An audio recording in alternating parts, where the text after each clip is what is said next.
Hello বন্ধুরা, কেমন আছো? আশা করি তোমরা ভালো আছো আর সুস্থ আছো। আজকাল ফেসবুক বা ইউটিউব খুললেই খালি একটা ভিডিওই খালি দেখা যায়, সেটা হলো মিষ্টিদি আর কালিদি। যে পায়েস হোটেলটা চালায় তারই ভিডিও এখন বিশাল ভাইরাল। তাই ভাবলাম ওই স্পাইস হোটেলের যে ঘুগনিটা বানায় সেটাই আজকে তোমাদের সাথে শেয়ার করি। ওই আগে থেকে ভিজিয়ে রেখেছিলাম মটরটা, সেটা দিয়ে দিলাম আর তার সাথে টুকরো করে একটু আলু কেটে দিলাম। এবার ওই যা হয় লবণ হলুদ একটু দিয়ে দিতে হবে, দিয়ে এবার দুটো কাঁচা লঙ্কা আমি ফাটিয়ে দিয়ে দিলাম, দিয়ে যা হয় একটু নেড়ে চেড়ে এবার সিদ্ধ করতে দিতে হবে। 3 থেকে 4টে সিটি দিলেই হয়ে যাবে সিদ্ধটা। এবার ওই তারপরে আর কি একটা কড়া বসাতে হবে।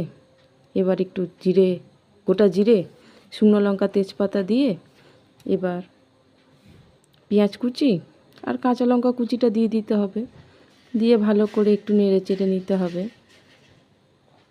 এবার আগে থেকে যে আদা রসুন পেঁয়াজ কাঁচা লঙ্কা, দুটো কাঁচা লঙ্কা নিয়েছিলাম সেটা একটু হামানদিস্তের ঠেতে দিয়ে দিলাম।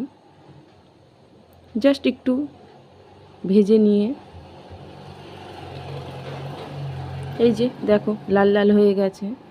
এবার আমি এইভাবেই ভেজে নিলাম, নিয়ে এবার মটর আর আলুটা সিদ্ধ করে রেখেছিলাম ওটাই জল ঝারিয়ে দিয়ে দিলাম। আর আমাদের তো ঘরের খাবার তো ভালো লাগে না, যতই ভালো করে আমরা করি ঘরের মানুষদের ভালো লাগে না, সেই দোকানের খাবারই ওদের ভালো লাগে। আর কি করা যাবে, হোটেলগুলো তো ওইভাবেই চলছে। যাই হোক, ওরা ওদের ব্যবসা করুক, আর কিছু বলার নেই আমাদের। এবার যা হয় একটু গুঁড়ো মশলা দিয়ে দিলাম, এখানে হলুদ গুঁড়ো, জিরে গুঁড়ো, লঙ্কার গুঁড়ো আর লবণ আর চিনি দিয়ে দিলাম। দিয়ে এবার ভালো করে মশলার সাথে একটু কষিয়ে নিতে হবে। বেশ একটু শুকনো শুকনো হয়ে এলে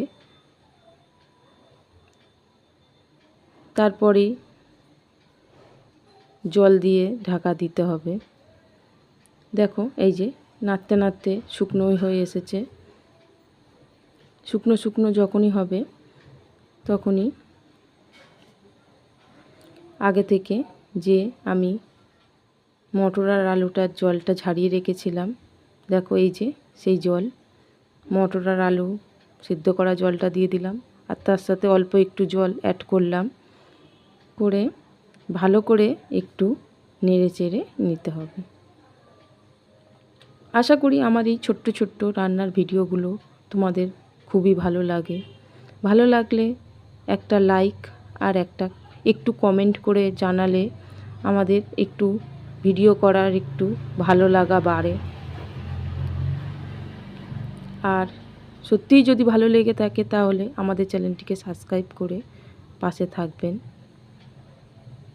এই যে ভালো করে ফুটে এসেছে। এবার একটু শাহি গরম মশলা একটু ছড়িয়ে দিলাম, অল্প একটুই দিয়েছি, দিয়ে ভালো করে একটু নেড়ে চেড়ে মশলাটা মানে শাহি গরম মশলার গুঁড়োটা ভালো করে একটু মিশিয়ে নিয়েই নামিয়ে নিলেই হয়ে যাবে। আশা করি বন্ধুরা আমার এই ঘুগনির রেসিপিটি তোমাদের ভালো লেগেছে। ভালো লাগলে বাড়িতে প্লিজ একবার বানিয়ে খেয়ে দেখবে আর আমাকে কমেন্ট করে জানাবে কেমন লাগলো।